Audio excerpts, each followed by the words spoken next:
Okay, I think so. Let's kick start. As and when others will join in, we can answer the questions if they have any.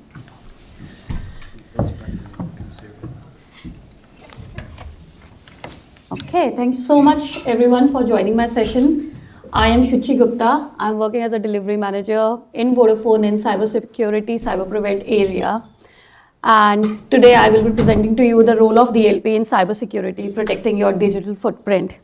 Now, seeing on the first screen, you might be seeing a superhero, so please ignore that. Being a mom of 8 years old twins, this is one of the one thing which I hear day to day in my life. Superheroes, either it's a Spider-Man or a Wonder Woman or others. Like they are the two I am more keen to because my kids love them. So that's the reason why I want to present DLP as a superhero.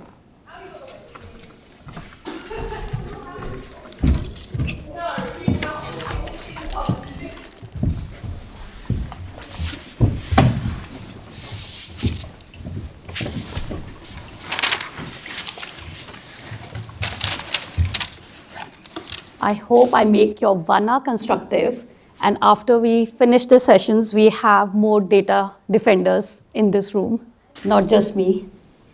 And I'm hopeful like everyone can hear me properly, like the mic and everything is fine. Okay, so let's kick start. What is data? I know this is a word which is heard by everyone, whether it's from school, from unis, from undergraduate courses.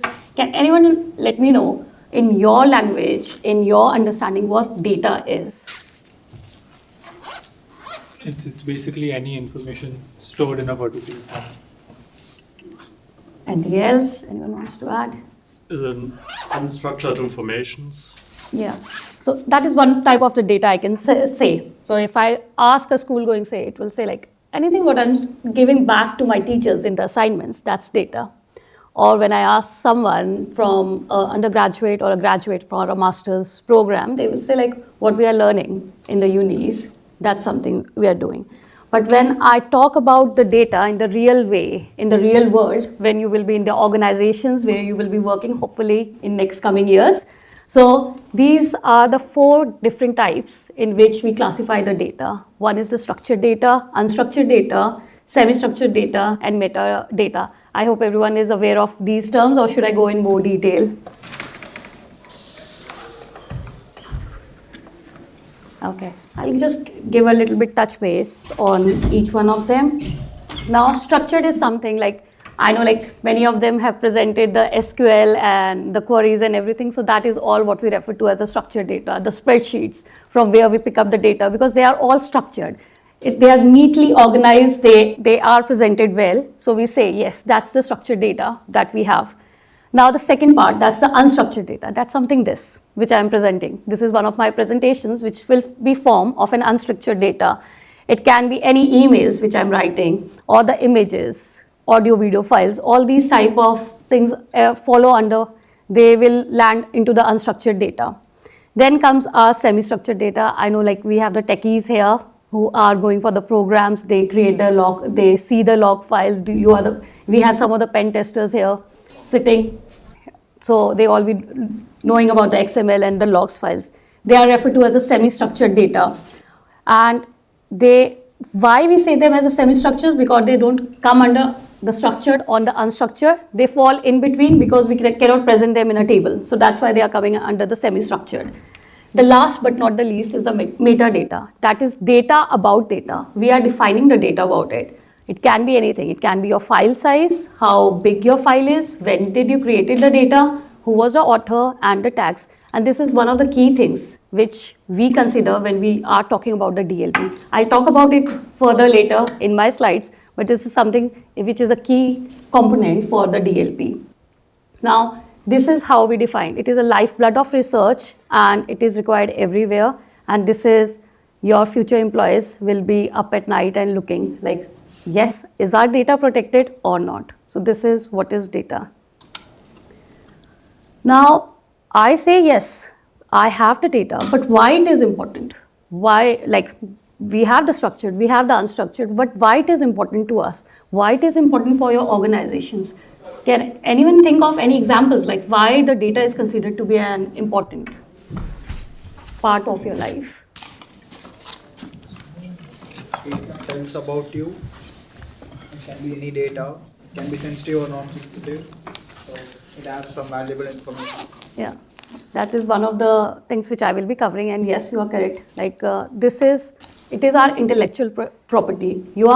Many of you are the master students. You will be creating your thesis. Then in the PhD, you will be creating. So that is your intellectual data. You don't want to miss it. It is one who you own it. You are creating it. So that is the intellectual property. It is your reputation. In organizations, when we are storing the data, it is our reputation, like we have to save it. If it is our customers' data, we cannot just leave it and lose it, and we cannot compromise it anytime. So it is our reputation, and it is sometimes irreplaceable. The reason being, some of the data, which is your personal identification information, that is irreplaceable. If I'm Shuchi Gupta, I will be Shuchi Gupta. No one can replace Shuchi Gupta. There will be many Shuchi Gupta, but not my identity, which is I am here. So that's irreplaceable. It has real world consequences. Like you have seen, when you are working in the organizations, we have the financial losses which we face if we have anytime data compromised. We have the legal battles which we have to run in the organization level if we have a data loss. And sometimes there is the entire downfall of the entire companies. As you might have heard in recent times, right now the retail stores data is one of the main things which is getting compromised. You might have heard about M&S and other retail stores. The data is being compromised. So that's the reason why the data is important to us. What is data loss? When I say loss, I mean something I have lost. So in the same way, I can say, yeah, data loss is something when I lose my data. But how it is? It can be intentionally or unintentionally, but we loses our data. So there are different types in which we lose our data. There can be an accident, apocalypse, where you have your hard drive failures or you have the corrupted files. In that way, you lose your data in a minute, and it can be very sensitive as well as some important data for you. There can be malware mayhem, as Rebecca was talking in her first session, like they had the ransomware. So in that way, we can lose the data. We have insider jobs. That is where the main part of DLP comes, because we deal with the insider threats. When we talk about the insider threats, this is in your organizations. And when I say inside the organization, it is the employees. Now, everyone will think, why an employee will be a threat to a company? It can be intentionally or unintentionally. Now, I can give you more examples of it. When I say unintentionally, it can be in a new joiner who comes in, they see one email coming from their CEO, are you interested in this course? Can you click on this link? And they will be like, oh wow, an email is coming from a CEO to me. I would definitely be going and joining it. And they will just click the link and oops, everything gone. You have compromised not only the data of yourself, but also of the organization, because you don't know like how many systems you have access to. We have given access to that person and all the data has been compromised. The second one, this is something I will treat it as unintentional. Now comes the intentional one. Yes, definitely even in companies, we have some insider threats which are treated as the intentional, which just join the companies to play with the data. And there are many examples. I can give you one of the examples from Romania, which happened, that happened with the Orange. There was an employee which got fired, and unfortunately, because he could not take this, like how can a company, I'm working in this company for such a long time, how can they fire me? This is not acceptable. And in order to take the revenge from the company, what he did was he gave all his credentials to an attacker and asked him like make use of the data as you want to do. So those are the threats, and there where we use the DLP, the insider threat to the company. And then we have the digital heist. As we have the money heist, I know like that is one of the popular series and everyone have seen it. The same way we have the digital heist, which happens, as we can say, one with the retail stores, which are happening nowadays a lot. So these are the different types of how your data is lost. Now, common causes of data loss. The main one, like Rebecca has already explained about the ransomware, which I wanted to explain, but we already know, like, what is ransomware? If I ask anyone from the audience, do you have an idea what ransomware is?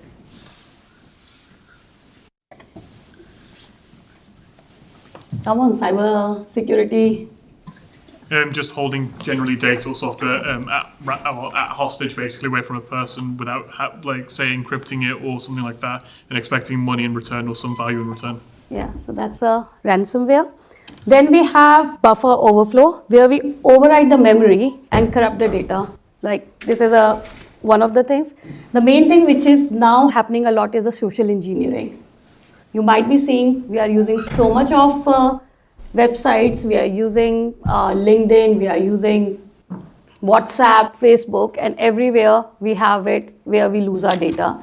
The insider threat I have already explained to you, and then is a physical theft. It happens. My office machine, which is just lying next to me, it can be lost. And it can go into one of the person who is very good in hacking the passwords and everything, and it is lost. So this is one of the things that can also happen. Then is distributed denial of service attacks, which is in the traffic where the data or the corruption as a side effect happens. So these are the common causes of data losses. Now, how can we control them? My data is getting lost. I need a savior. Who will be my savior? Here it comes, our DLP superhero, which is the superhero to protect our data. Now, in my university time, I always used to write IMP. That was important.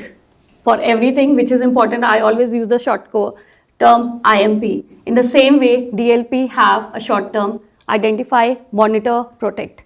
These are the 3 key activities which is done by DLP. So DLP is a superhero which identify, monitor, and protect data in use, in motion, and data at rest through deep content inspection and contextual analysis, to detect unauthorized sharing or transfer of unencrypted sensitive data outside the organization. This is the work of DLP. Now, how we identified what is the type, what we have to check, what type of a data we have to control. For that thing, we always put the sensitivity of the data, the labels. In most of the language, when we control the data in an organization, we put labels on it. We have like confidential data, the public data, and sensitive data. So if it is confidential and important, it is not shared by anyone. If it is a public, that is something we can share with others. So these are the sensitivity labels which we identify. This is something we discuss with our governance team and our secure by design teams. These are the different teams. Whenever we are going for these identification in the organization, we discuss with the governance as well as with the secure by design teams and with the different local markets, and discuss with their privacies and legal departments.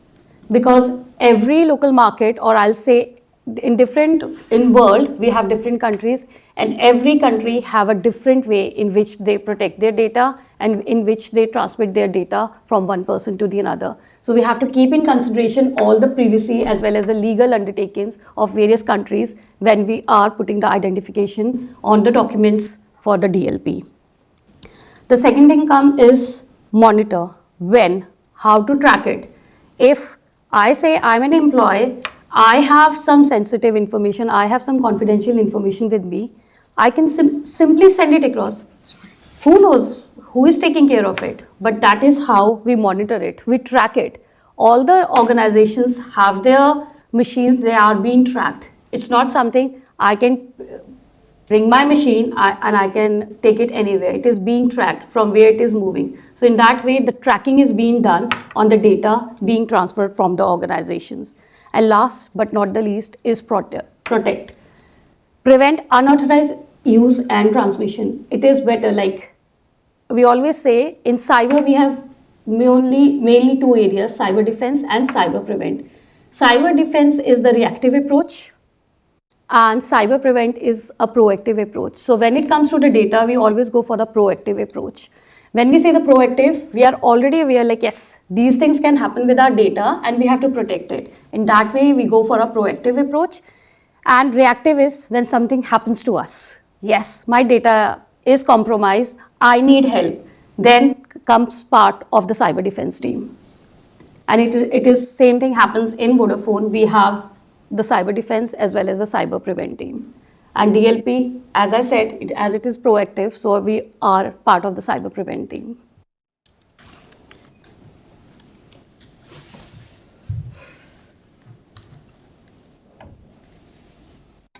A simple example which I can give of is like you might be putting passwords on your phones. Do you know why you are putting those passwords? Just to protect it so that no one else can say it. In the same way, in the organizations, we have the passwords and we have the multi-factor authentication and other controls in which we can control the data to flow out. Now, I'll give you the examples of DLP in action, how it happens. What I've done is I've tried to put the examples in the form of the universities, like how it happens in the universities, and I hope in Warwick University we also have the DLP online. So what happens if you have a case of a leaky email? Like it's not intentionally, it is unintentionally. Someone they want to share an email with their professor and unfortunately they send it in a wrong way to someone else. That is a case of a leaky email. Now what will happen? Your data will be compromised. But if you have a DLP, what will happen is they will block it. If you have the sensitivity labels of confidential, it will not send it across and it will give you a pop-up like you are not allowed to share the email outside. So that's something how we control the email. Then comes the mystery of missing USB drive. You might have all heard it. If you see a USB drive, everyone is keen, like what's inside it? Let's use it. But do you know what can be the repercussions of that USB drive? If it is not authorized, you don't know who it belongs to, and you try to put it on your machine or laptop. It can just compromise your data. Now, the same thing happens. We have a professor who have lost his USB drive which contains student grades. Now, if someone of you will come to know, like, yes, we have a professor who have lost his USB drive with student grades, everyone wants to see the grades and will try to find that USB drive. But what will happen if we have the endpoint DLP with us? They have already encrypted that USB drive, and even if you will be using it on your laptop and you will try to check the student grades, you will not be able to do it because it's encrypted. You have to decrypt it and then only you can see the data. So that's the mystery of missing USB drive. Then we have the social media snafu. This is happening a lot now. We want to put everything on the social media, whether it's where you are going, are you traveling, your credit card details, anything. And trust me, this is happening. Like if someone is sneaking you, they are keeping a track of you, they can check all your details and they can just compromise everything, whether it's your financial, you can have the financial losses and everything. So all that done is by the social media snafu. And then we have the cloud. Everyone has their OneDrives with them, they have their Google accounts, and you want to transfer everything, whatever you get in a university, onto your OneDrives. But is that allowed? I'm not sure about here, but that's not allowed. Even in the organizations, we are not allowed to share or to copy our sensitive information onto our OneDrives, or we are not allowed to share it on any of our personal drives. So for that, we have the cloud DLP, where we control the data loss prevention on the cloud channel. So these are the various examples how we do it. This was the real world examples. Now, if I go into how the DLP work in an organizations, this is how they work. The first thing which we have to do is we have to do the content inspection. Now, when I say the content inspection, this is what kind of a data is used in an organization. Every organization is different. If we talk about NHS, they are having more of the personal data of its users. When I say about Vodafone, as Vodafone is a tech company, there can be some PII data, which is personal identification information. We can have other MSISDNs, because Vodafone, many of you must be using the Vodafone SIMs. So we have your data stored, your MSISDNs, which is one of your personal data. And these kind of data we inspect, like they will be coming under which category and how we can save them. It can be any way, like we give the different terminologies and we classify the data in different forms. So same way we will be doing it in Vodafone and other organizations. Then we will be going for the contextual analysis, where the data is going. Is it something it's flowing within the country, or is it something we are sharing it with outside the organization, with our competitors and outside the country we are residing in. So we have to check on that. And last but not the main thing comes is the data classification, for which I have touched base before as well. What is the confidentiality level? Is it internal? Is it just for the internal Vodafone employees or for the organization employees, or it can be shared publicly? You might have seen, like when we post something on the LinkedIn, we can only do the company posts which are classified as public. We are not allowed to share any of the confidential data on LinkedIn, because that is one of the key things from where the organizations and the hackers, they try to take the organization's data.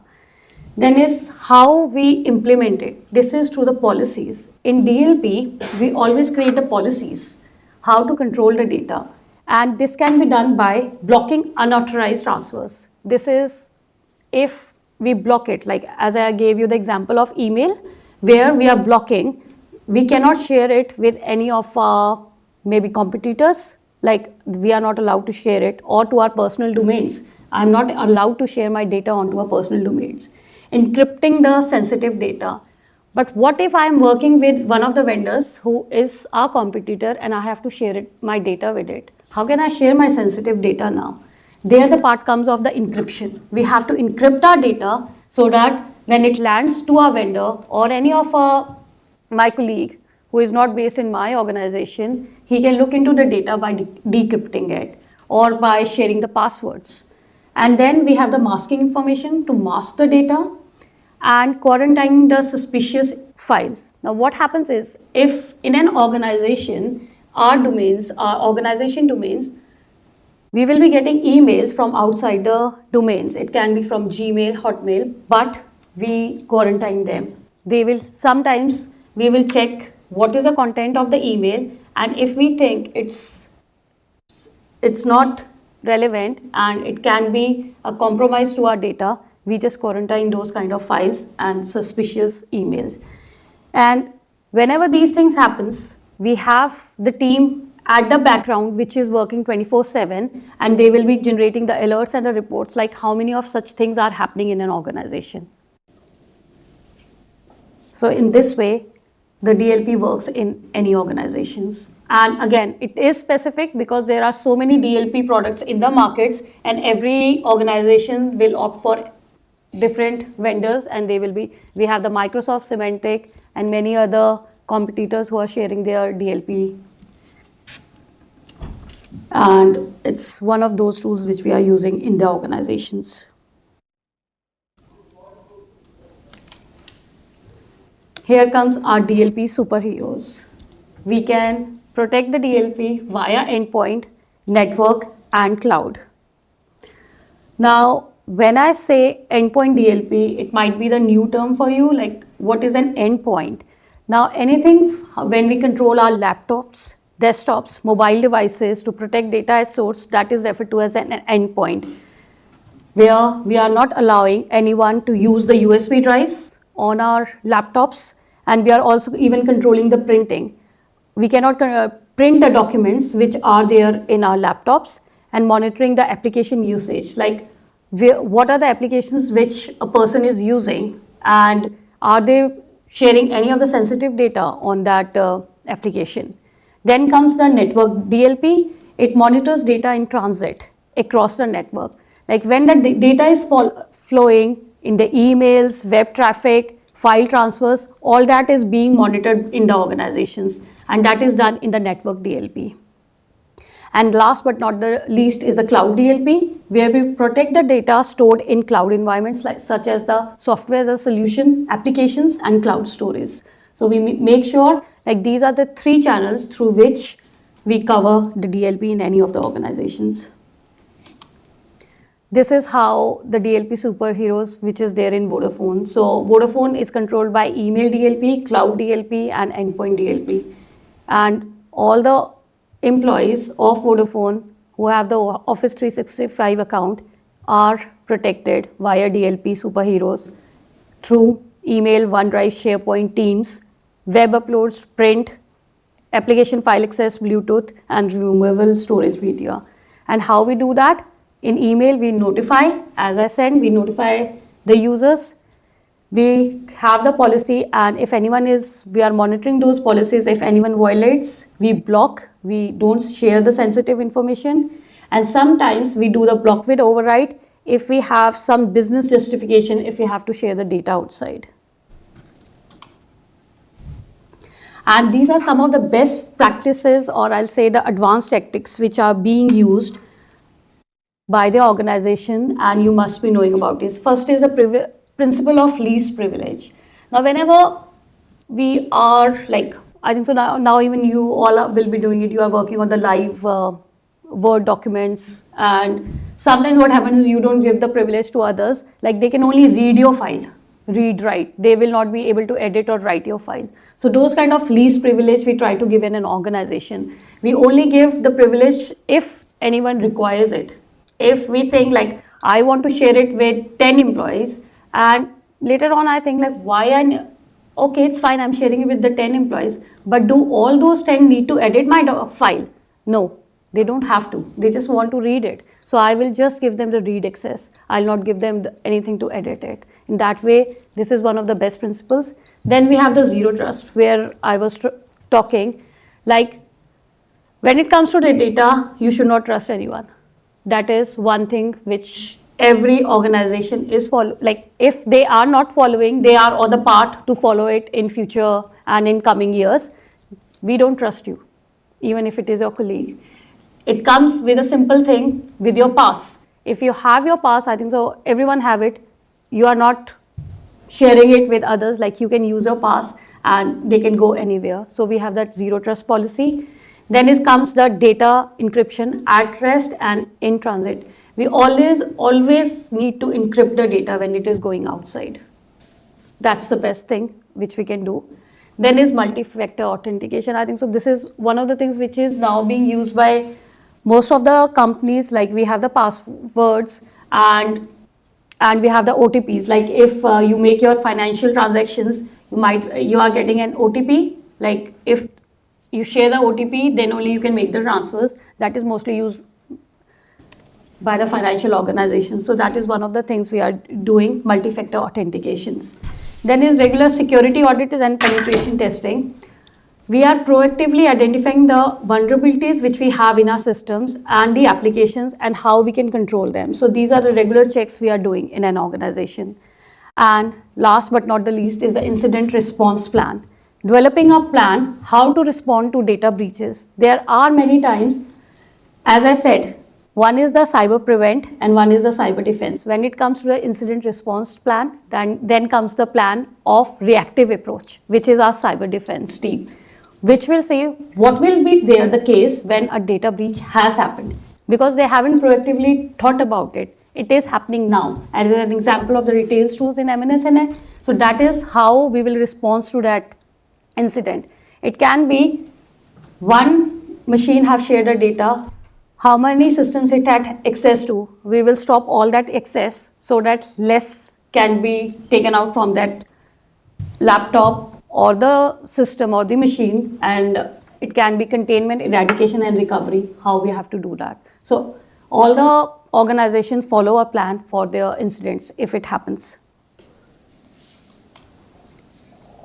This is more what I've explained you so far is about the DLP, how you protect your data. Now I would also like to go for a little bit, these are the terms which you use day to day because you are the masters and the graduate students. But why I wanted to touch base on this is phishing awareness, because this is one of the things which is happening now a lot. Now, the first one is spear phishing, highly targeted attacks. This is mostly happens in the organizations where they target a group of people, and the best case of this is the financial teams. Financial teams have the spear phishing a lot, like which we have seen in the organizations. Everyone wants to take care of your financial data, how it looks like, how you can compromise it. So spear phishing is one of them. Then comes the whaling. These are targeting the high profile executives. You must have heard about the Amazon CEO once. He was part of, his data was compromised and he was in the whaling. So they are always targeting the high profile executives like the CEOs, CTOs of the organizations. Then comes the wishing, getting a phone call. I think that everyone is hearing, like even in UK we hear it. Have you been involved in an accident? Have you taken that insurance? So all those comes with your wishing attacks. Then comes the smishing, phishing via SMS messages. You might have got so many of the SMSs on your phone where they ask you, can you click on this link? And the main one which is happening right now is with the Royal Mail. You might be seeing, do you want to track the order, the delivery of your parcel, and you have a link in it. These are all the smishing. Then comes the evil twin attacks, where someone faked the Wi-Fi networks to intercept traffic. And this is mostly common happening nowadays in big malls, where you go and your Wi-Fi networks are fake. Now, how do we spot a phishing attempt? Now, I want you to become a digital Sherlock. What I've done is, this is one of the Outlook email which we see. This is one of the images I've taken for internet, so this is not something like sensitive.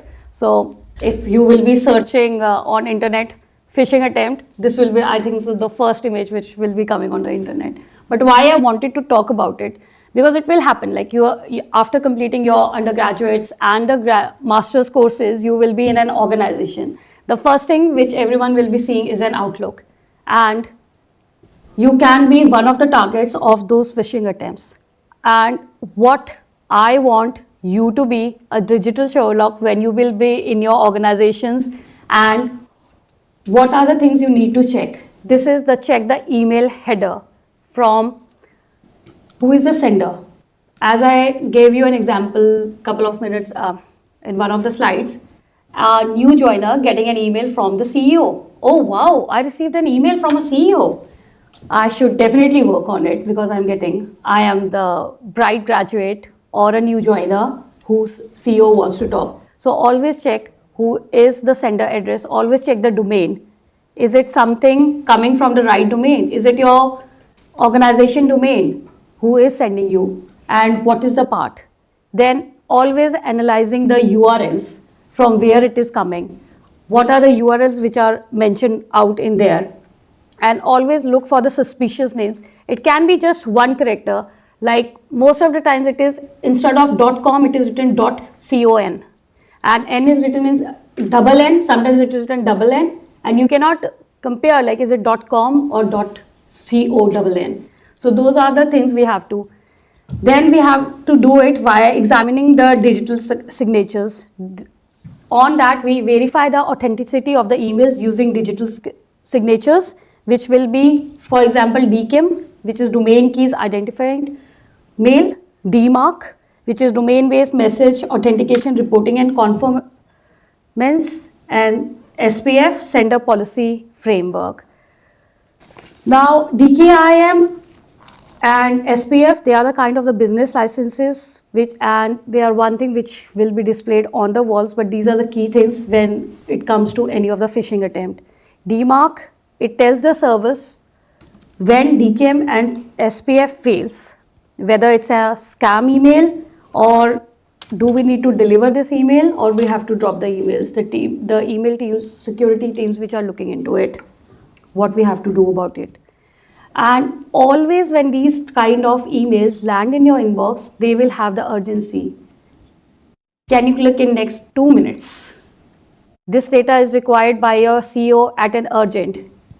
Can you please look into it? So they always have that urgency in it, and they know like you are one of the soft targets, and the data can be compromised very easily. So they always target the soft targets are done with an urgency request. And always this happens. You should always trust yourself. Like, is this something an email for me? Like, for example, as I'm telling you, an email from a CEO. If I am a new joiner in a company, do I really expect an email coming from a CEO personally to me? It shouldn't be like, it should have come to my manager, and then a manager should have forwarded to me. Like, this is what a CEO requires from us. So always trust yourself. Like, I'm not the right recipient. If anytime you feel, no, I'm not the right recipient, it's better to talk to your supervisor or manager, like, I have received this email, rather than just seeing the urgency, like someone needs the data and you are sharing the data. So these are the things which are small things, but when you will be in the organization, you will see the worth of it. So these are the checks which we can do.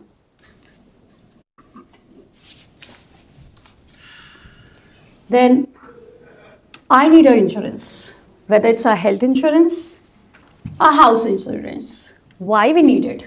So that I feel myself protected. In the same way, we should have always the data insurance policy. What we say when I refer to the term data insurance policy is taking the backups.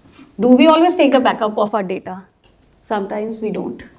But that's the key thing. We should always take the backups of our data. And in the same way, in an organizations, we always have the backup of the data, what we are saving. We have the different environments in which we are storing the data. We have the complete mirroring of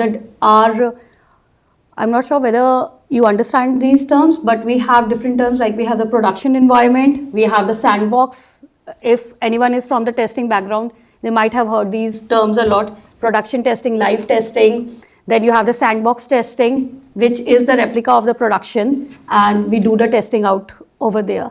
So we always keep those different backups where anytime if our data is compromised and we have to roll back and anything is not working as expected, we have the backups defined with us. So in that way, you have your data insurance policy. This is the data insurance policies which we have in the organization to protect our data.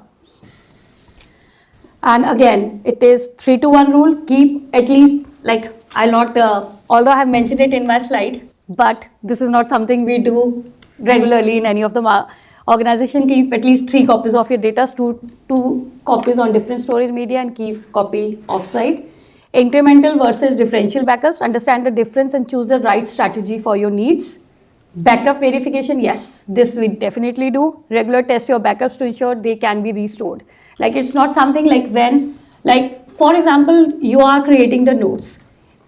We have, like, by the time we have read 3 chapters, we just have the notes of it. But we should always verify, like, after reading chapter 10, you might be a master of that subject. But it's always good if we see what we have learned in the previous chapters. In the same way, we always try to restore the data.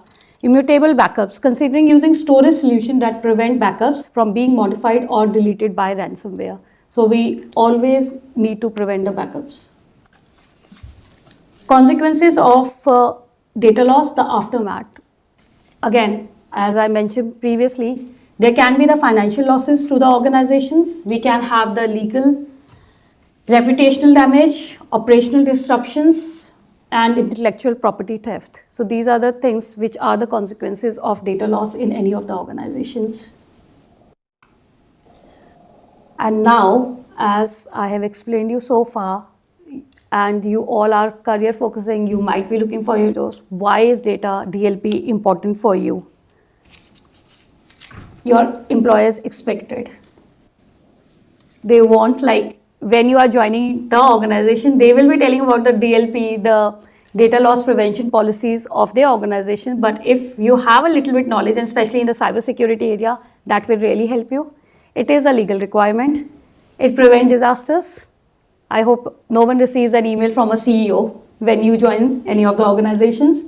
And it can make you a data superhero. They will know, like, yes, you know these things. What we have, I've taken you this thrice. What is a recap?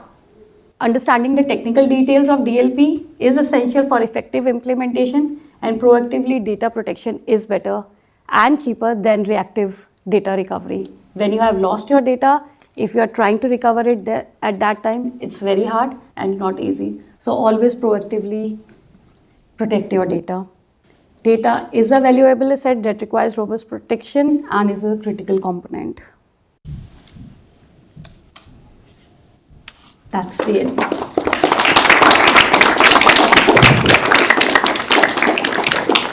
Thank you so much. Any questions you have? I have a question. So let's say you're in for example, a medical environment where the data you have is sensitive patient data. So in that case, I'm sure the cybersecurity team also doesn't have access to that kind of data, right? Because it's, again, patient confidential data.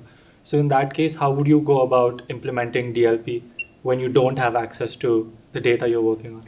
When I say cybersecurity will also always have access to the data, but again, I'll not say like we have access to the physical data. Like it's not something, but the databases, we are protected them. As I said, like we have to classify the data. In any organization, we classify the data, whether they are the, like for example, I can give you confidential level can be C3, C4, C1, C2. C1, C2 is journal, public, we can share it.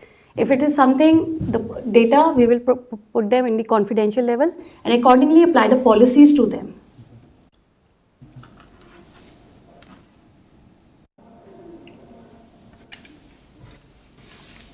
I have one question. How would you implement in a, for example, 3-tier backup implementation, the right to be forgotten from the GDPR?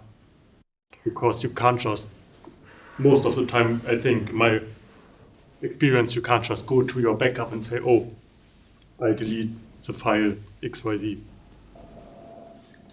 So as I mentioned, like when we are implementing anything, we have to go through our governance teams, the legal team, and they are the ones which will be like for the GDPR, what are the regulations, how we can, so this is something the legal team will handle and they will come to us. Like these are the things which you can put on your data.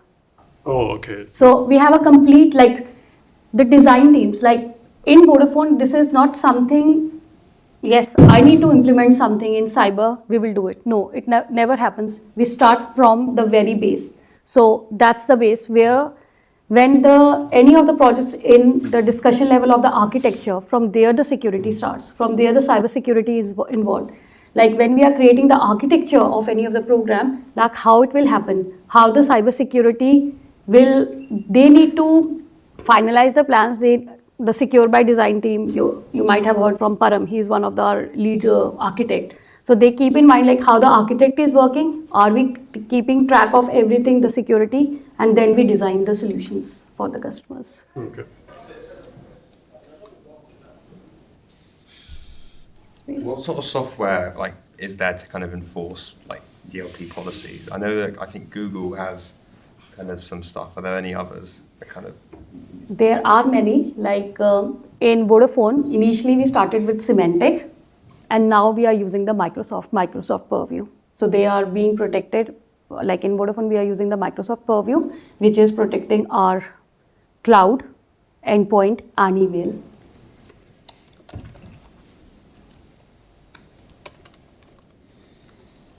Any other? If not, thank you so much. And I feel now you all are equipped to be a data defender. Thank you so much.